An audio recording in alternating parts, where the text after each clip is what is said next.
আসসালামু আলাইকুম ওয়া রাহমাতুল্লাহ। মেধা নাকি কোটা?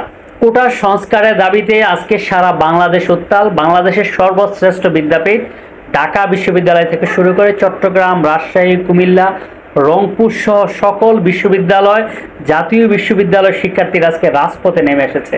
এখন এত কথায় যাওয়ার আগে মোট কথা যেটা, যে কোটা সংস্কার আসলে জরুরি কিনা, বা কোটা সংস্কারের কারণে আসলে কি কেউ লুজার হচ্ছে, বা কোটা সংস্কারের ভুক্তভোগী কারা। আমি একটু পেছনে চলে আসি।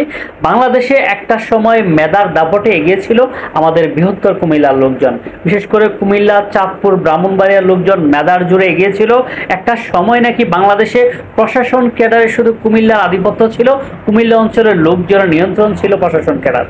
বিশেষ করে ঢাকা, কুমিল্লা, চট্টগ্রাম, নোয়াখালী, ব্রাহ্মণবাড়িয়া, চাঁদপুর এই অঞ্চলে একটা সময় মেধাবীদের আখড়া ছিল, এবং এই অঞ্চলের লোকজনের মেধার জোরে সব চাকরিতে তারা এগিয়ে যেত। তো বাংলাদেশের অনগ্রসর অঞ্চলগুলোকে এগিয়ে আনার জন্য, অনগ্রসর অঞ্চলগুলোর লোকজনকে চাকরি দেওয়ার জন্য কিন্তু জেলা কোটা তৈরি করা হয়েছে।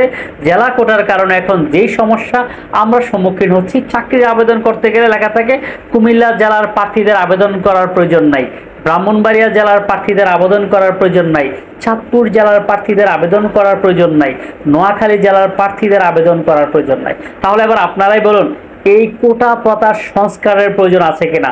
কোটা প্রথা বা কোটা পদ্ধতি বাদ দেওয়ার পক্ষে আমি নই।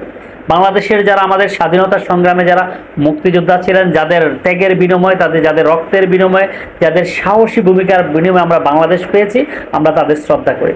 কিন্তু আমাদের এই প্রজন্ম, আমাদের তরুণ প্রজন্ম, আমাদের ভবিষ্যৎ যারা যারা আজকে রাজপথে, আজকে সারা দিন আমরা আসলে পত্র পত্রিকায় দেখেছি, আমরা সোশ্যাল মিডিয়াতে যারা আজকে সারাদিন আমরা চোখ রেখেছি, আজকে বিভিন্ন জায়গায়, চট্টগ্রামে 2 জন মারা গেছে, রংপুর বিশ্ববিদ্যালয়ের একজন শিক্ষার্থী মারা গিয়েছে সহ সারা বাংলাদেশে একাধিক শিক্ষার্থীর মৃত্যুর খবর আমরা পেয়েছি।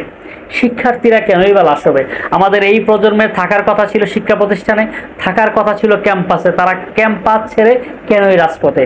আমাদের মাননীয় প্রধানমন্ত্রীর কাছে আমাদের আকুল আবেদন, যারা আমাদের সাধারণ জনগণ যারা আমরা আছি, আমরা যারা রাজনীতি বুঝতে চাই না, আমরা যারা রাজনীতি করি না, আমরা যারা সাধারণ মানুষ, আমরা যারা স্বপ্ন দেখি আমাদের ভবিষ্যৎ প্রজন্ম নিয়ে, আমরা যারা সুখী সমৃদ্ধ বাংলাদেশের স্বপ্ন দেখি, আমরা মাননীয় প্রধানমন্ত্রীর কাছে আবেদন করব, কোটা সংস্কার আন্দোলন যারা করছে তাদেরকেও সমাধান অন্য উপায়ে করা যেত, রাজপথে তাদেরকে মোকাবেলা করে না। কারণ তারাই হচ্ছে আমাদের ভবিষ্যৎ প্রজন্ম, তারা আমাদের এই দেশের মেধাবী ছাত্র, যারা তাদের মেধার যোগ্যতার বলে বাংলাদেশের গুরুত্বপূর্ণ বিভিন্ন বিশ্ববিদ্যালয়, ঢাকা বিশ্ববিদ্যালয় কিংবা চট্টগ্রাম কিংবা রাজশাহী কিংবা রংপুর কিংবা কুমিল্লার মতো বড় বড় বিশ্ববিদ্যালয়ে যারা জায়গা করে নিয়েছে, তারা নিশ্চয়ই মেধাবী। মেধাবীদেরকে এইভাবে দমন নয়, মেধাবীদেরকে অস্ত্র হাতে দমন নয়, মেধাবীদের লাশ আমরা দেখতে চাই না। আমরা চাই না বাংলাদেশের কোনো শিক্ষার্থী, বাংলাদেশের কোনো ছাত্র আর লাশ হয়ে ফিরুক। বাবা মা তাদেরকে পাঠিয়েছে শিক্ষার জন্য, মেধাবীদের লাশ বাবা মা দেখতে চায় না। আমাদের মাননীয় সরকার প্রধান, আমাদের যারা পুলিশ প্রশাসন আছেন, তাদের কাছে আকুল আবেদন, মেধাবীদের উপর হামলা নয়, মেধাবীদের উপর গুলি নয়, তাদেরকে বোঝানোর অন্য কৌশল অবলম্বন করুন, তাদের সাথে আলোচনা করুন, আলোচনার মাধ্যমে সমাধান হোক, এটা হচ্ছে আমাদের প্রত্যাশা। পরিশেষে একটা কথা না বললে নয়, যারা আজকে কোটা সংস্কারের জন্য যারা আন্দোলন করছেন, তাদের বিরুদ্ধে যারা স্ট্যাটাস দিচ্ছেন, বুঝে শুনে দিচ্ছেন না এমনি দিচ্ছেন, একটু কষ্ট করে বোঝার চেষ্টা করেন। আমার অনেক পরিচিত লোকজন আজকে কোটা সংস্কারের জন্য যারা আন্দোলন করছে তাদের বিরুদ্ধে স্ট্যাটাস দিচ্ছে, তাদের বিরুদ্ধে স্ট্যাটাস দিয়ে নয়, তাদেরকে বুঝিয়ে তাদের সাথে আলোচনা করে কোটা সংস্কার প্রয়োজন। আমরা চাই কোটা সংস্কার হোক, মেধাবীরা চাকরি পাক, মেধার ভিত্তিতে, যোগ্যতার ভিত্তিতে নিয়োগ হোক, এই প্রত্যাশা করছে।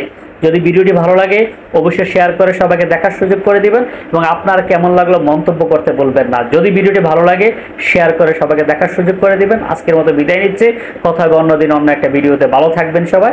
আসসালামু আলাইকুম ওয়া রাহমাতুল্লাহ।